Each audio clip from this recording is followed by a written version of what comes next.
प्रेम त्या सन्मान्य लोकप्रिय मंत्री जयकुमार गोरे बोलतात. एकदा जोरदार टाळी त्यांच्यासाठी.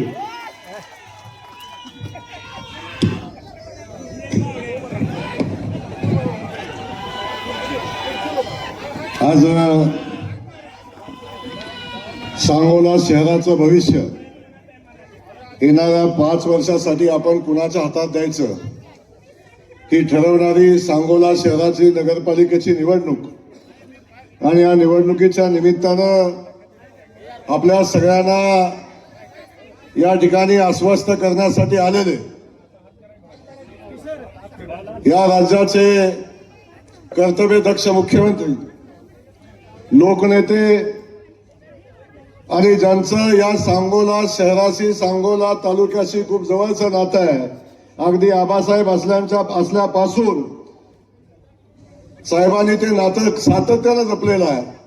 ते आपले मुख्यमंत्री सन्माननीय देवेंद्र फडणवीस साहेब, या ठिकाणी उपस्थित असलेले ज्यांनी आत्ताच आपलं मनोगत व्यक्त केलं ते या सांगोल्याचे आमदार सन्माननीय बाबासाहेब देशमुख, सन्माननीय गोपीशेठ पडळकर, सन्माननीय समाधानजी अवतडे, सन्माननीय साहेब. परवा एक सभा झाली इथं, त्या सभेमध्ये एक आमदार जो तुतारीवर निवडून आलता अकलेचे तारे तोडून गेला. पण मी या सगळ्यांना सांगेन, तिकडे एक तुतारीचे आमदार होते, आज आमच्या सोबत एक इथं बसलेत. सन्माननीय नारायण आबा, आम्ही हिशोब ठेवत नाही, उधारी ठेवत नाही आम्ही. सन्माननीय या भागाच्या विकासासाठी सातत्याने ज्यांनी काम केलं, या सांगोल्याच्या पाणी प्रश्नासाठी ज्यांनी कायम संघर्ष केला ते सन्माननीय रणजितसिंह निंबाळकर, पंढरपूर नगरीचे नेते सन्माननीय प्रशांतजी परिचारक, माजी आमदार दीपक आबा साळुंके, या पॅनलचे प्रमुख सन्माननीय दीपक आबा, आमचे जिल्हाध्यक्ष चेतनसिंह केदार आणि भारतीय जनता पक्षाचे आमचे नेते बाळासाहेब बेरंडे आणि खास करून या ज्यांच्यासाठी ही निवडणूक, ज्यांच्यासाठी ही सभा होते ते आपले नगराध्यक्ष पदाचे उमेदवार आणि आपले सेलार मामा सन्माननीय मारुती आबा बनकर आणि भारतीय जनता पक्षासोबत आमच्या या युतीसोबत असलेले आमचे सगळेच उमेदवार, या सगळ्यांचं मी मनापासून स्वागत करतो. आणि स्वागत करत असताना मी काय फार बोलणार नाही, साहेब बोलणार आहेत, साहेब आपल्याला सांगतील. पण मी एवढंच सांगण्यासाठी आलोय की या ठिकाणी आपण बघितलं, सभा झाली, त्याच्या अगोदर प्रेस कॉन्फरन्स झाली आणि आमचे मित्र सन्माननीय शहाजी बापू पाटील हे सातत्याने सांगतात की माझ्यावर अन्याय होतोय, माझ्यावर अन्याय होतोय, आम्हाला सोबत घेतलं नाही, कधी साहेबांचं नाव घेतलं साहेब तुमचं. पण मला सांगोलाकरांना मनापासून सांगायचं, बाबासाहेबांपासून सगळ्यांची इच्छा होती की आपण सगळेजण एकत्र येऊन शहराच्या विकासासाठी सगळे मतभेद बाजूला ठेवू आणि शहाजी बापूला पण सोबत घेऊ. हे बाबासाहेब आणि दीपक आबा सगळ्यांची भूमिका होती.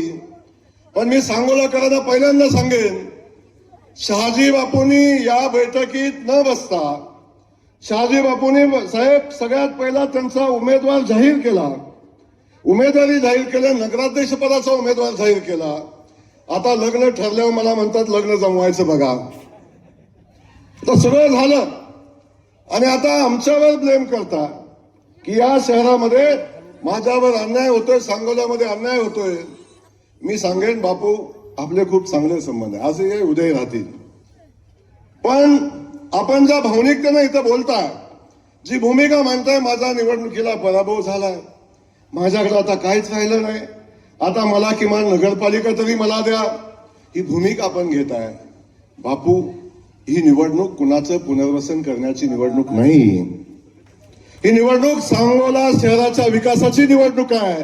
ही निवडणूक सांगोला शहराला काय पाहिजे हे देण्याची निवडणूक आहे. आणि ही भूमिका घेऊन आपण सगळ्यांनी काम केलं पाहिजे. त्यामुळं आपण सांगता की आमच्याकडे नगरविकास खातं आहे, आम्ही खूप पैसे आणले. साहेब काय झालं, खूप मोठा आकडा आहे, खूप मोठा आकडा आहे. एवढे पैसे आणलेले आहेत, एवढे पैसे आणलेले आहेत साहेब, पण या शहरात पैसेच दिसेना, या शहरात कामही दिसेना. या शहरात चर्चा फक्त टक्केवारीची आहे, दुसरी चर्चाच नाही.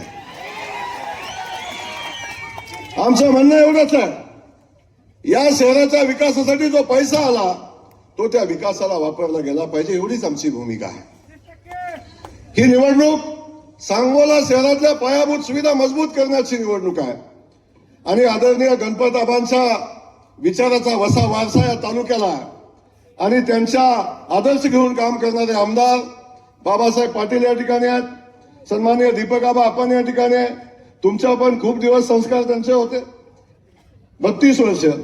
आता आमचे बाळासाहेब एरंडे ते सोबत आहेत आणि ही सगळी टीम साहेब आता आपण सोबत घेतलेले एका विचारानं काम करायचा निर्णय घेतला आणि खास करून बाबासाहेब आपल्याला मी मनापासून धन्यवाद देईन. आपण बऱ्यापैकी शेतकरी कामगार पक्षाचे सगळे सहकारी घेऊन काम करता, आबासाहेबांचे विचार घेऊन काम करता. तेव्हा बाबासाहेबांनी एक विचार केला. माझ्याशी अनेकदा बाबासाहेब बसले. बाबासाहेब म्हणले आता आमची माणसं आपण सगळे मिळून काम करू शकतो का, हे एकत्र झालं तर आपल्याला मतदान होईल का. पण मला एक विषय बाबासाहेबांनी सांगितला आणि त्याचं साहेब मी या ठिकाणी कौतुक करतो. बाकी सगळ्या गोष्टी बाजूला राहतील, परंतु आता या सांगोला नगरीचा विकास करायचा असेल, या तालुक्याचा विकास करायचा असेल, या तालुक्यातल्या राहिलेल्या पाणी योजना पूर्ण करायच्या असतील तर मला मुख्यमंत्री महोदयांच्या सोबत राहायला पाहिजे. ही भूमिका आदरणीय बाबासाहेबांनी घेतली, त्या विचारानं त्यांनी निर्णय घेतला आणि ही निवडणूक विकासाची निवडणूक आहे. ही निवडणूक सांगोला शहरामध्ये ज्या पायाभूत सुविधाची आवश्यकता आहे त्याच्यासाठीची निवडणूक आहे. म्हणून मी या ठिकाणी एवढंच सांगणार आहे साहेब, आम्ही सगळेजण एकत्र येऊन ही निवडणूक लढतोय. साहेब खूप मोठ्या अपेक्षा आपल्याकडून आहेत. बापू काही सांगू दे. बापू मध्येच म्हणले माझ्या फडणवीस साहेबांनी अन्याय केला.